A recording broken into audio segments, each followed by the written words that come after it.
Starting with news from Afghanistan, now 2 explosions followed by gunfire hit Afghanistan's biggest military hospital in Kabul yesterday. And in the latest Islamic State affiliate group in Afghanistan has claimed the attack, and the group in a statement said that 40 people were killed in the attack. However, Taliban says that only 5 people have been killed in the attack. The attack also claimed a key Taliban member who has been killed in the attack, Maulvi Hamdullah Mukhlis. He was one of the first to enter into the Kabul presidential palace after the Taliban grabbed power on the 15th of August this year. There is no clarity over his presence inside the hospital, if he was the target of this attack or was he just caught up at the wrong place at the wrong time. The explosions took place at the entrance of the Sardar Muhammad Daud Khan Hospital in central Kabul. The Interior Ministry spokesperson Qari Saeed Koste has confirmed the deployment of security forces in the area. The blasts have targeted the former diplomatic zone in the Wazir Akbar Khan area in central Kabul. Photographs, videos have been shared by residents of Kabul. The visuals show Taliban security forces rushing through traffic after explosions. Gunfire were heard near a Kabul military hospital. Plume of smoke seen rising in a distance. There was no immediate claim of responsibility until now.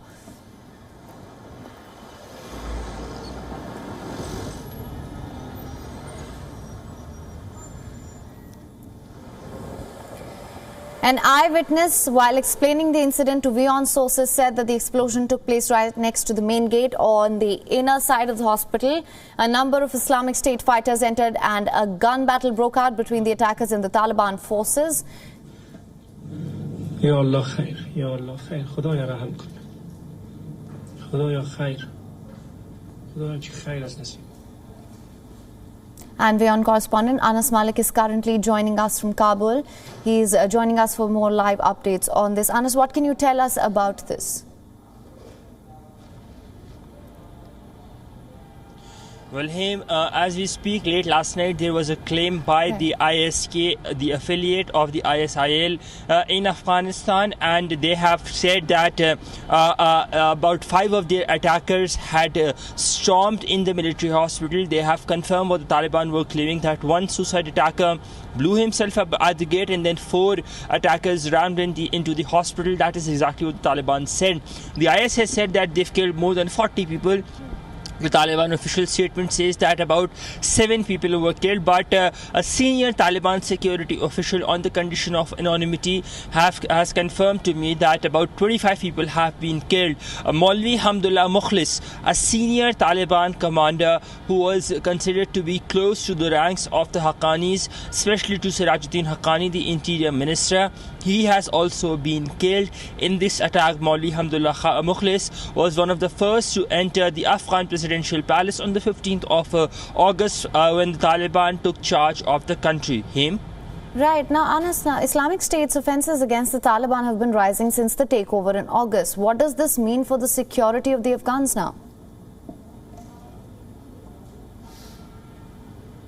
73 attacks in the past 80 days. It's been roughly 80 days since the Taliban have taken charge, and there have been 73 attacks. The attack spree started almost 10 days after the Taliban took charge of the country, and since then it has been ongoing, with 3 major attacks in the capital city of Kabul. The first being on the 26th of August outside that Kabul airport when the evacuations were ongoing.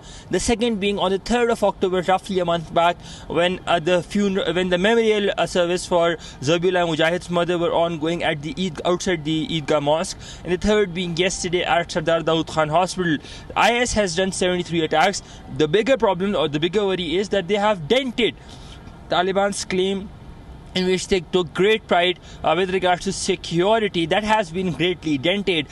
So Taliban would have to make greater efforts on their part to ensure security, rather than just words, actions that might transpire into actions on ground. They need to be seen, because regardless of how much pride they take, their pride seems to be dented by the IS. Right. Now, Anas, a key member of the Taliban has also been killed in the attack. Do you think the Taliban will now vow to strike back? We know in the past that the Taliban have tried to downplay the ISIS threat, and there have always been discrepancies in the reports and the number of people that have died, and we see the same in this case as well. What do you make of this?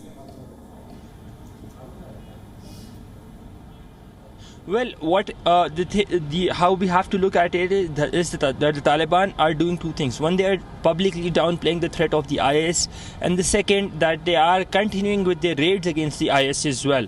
So what we can understand, what we would see is that as what we have seen in the east, that more and more bodies are being found on daily basis of ISIS affiliates or suspected IS suspects. So we can expect another operation to be launched. We understand that about a week back there was a major offensive that was launched against the IS, and despite of that the Taliban, the IS continues to attack. So that is alarm bells for the Taliban. And as I said, one thing that they took great pride in was security. That continues to be tainted by the IS. So what we would expect is not revenge per se, but yes, increased operation. The Taliban have been trying to give this semblance of a proper form of government, and they have been publicly claiming that they don't want to take revenge, but would want to maintain law and order situation. So yes, we would be seeing in all likelihood we would be seeing